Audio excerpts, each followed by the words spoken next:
ஆண்டியும் அரசனும் பேதம் இல்லாமல் இணையும் தளமே பள்ளிவாசல்.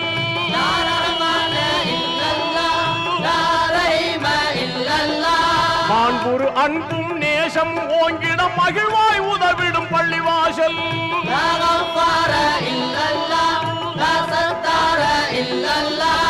ஆண்டவன் ரஹ்மத் என்றும் இறங்கும் அருமை தளமே பள்ளிவாசல்.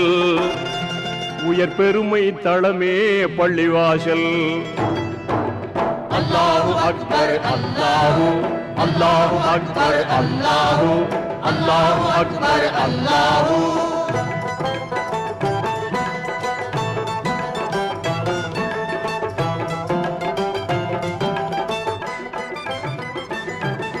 சொர்க்கம் சென்றிட அறிவுரை கூறும் சோபித தளமே பள்ளிவாசல்.